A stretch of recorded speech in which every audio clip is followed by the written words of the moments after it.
আপনি যদি এক রাতে বন্ধুদের সাথে বসে মজা করার জন্য একটা খেলা শুরু করেন, আর সেই খেলাই যদি আপনার বাস্তব জীবনটাকে দুঃস্বপ্নে পরিণত করে, তাহলে কি করবেন? জনগণ, রোমাঞ্চম কোনো সাধারণ হরর মুভি না। এটা এমন একটা গল্প যেখানে ভয় শুরু হয় হাসির মাঝখান থেকে। কিছু সাধারণ যুবক, একটা ভাড়া বাসা, রাত জেগে গল্প, হাসাহাসি, আর একদিন তারা সিদ্ধান্ত নেয়, চলো উইজা বোর্ড খেলি। শুরুতে সবকিছু মজা, হাসি, ঠাট্টা, ভৌতিক প্রশ্ন, কিন্তু হঠাৎ বোর্ডের গ্লাসটা নড়তে শুরু করে। কারো হাত কি সত্যিই ঠেলছে, নাকি অন্য কেউ এসেছে? এখানেই রোমাঞ্চম অন্যরকম হয়ে যায়। মুভিটা আপনাকে নিশ্চিত করে না এটা সত্যিই ভূতের গল্প নাকি বন্ধুদের কালেকটিভ ইমাজিনেশন।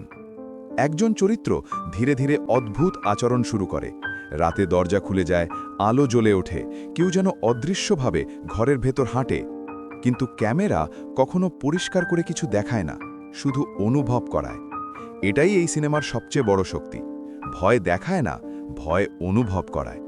ধীরে ধীরে বন্ধুত্বে ফাটল ধরে, একজন অন্যজনকে সন্দেহ করে, কারো আচরণ বদলে যায়, কেউ চুপ হয়ে যায়।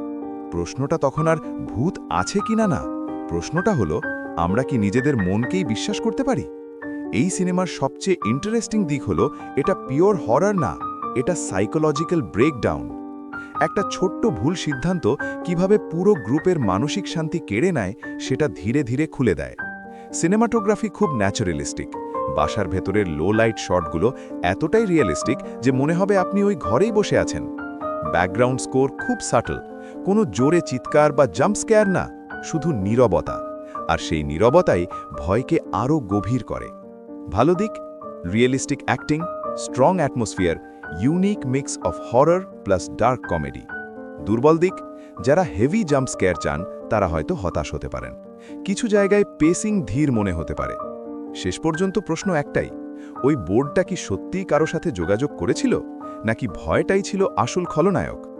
এই উত্তরটা আমি বলবো না, কারণ রোমাঞ্চামের শেষটা আপনাকে চুপ করে বসিয়ে রাখবে। এই ছিল আমার রোমাঞ্চাম এক্সপ্লেনেশন।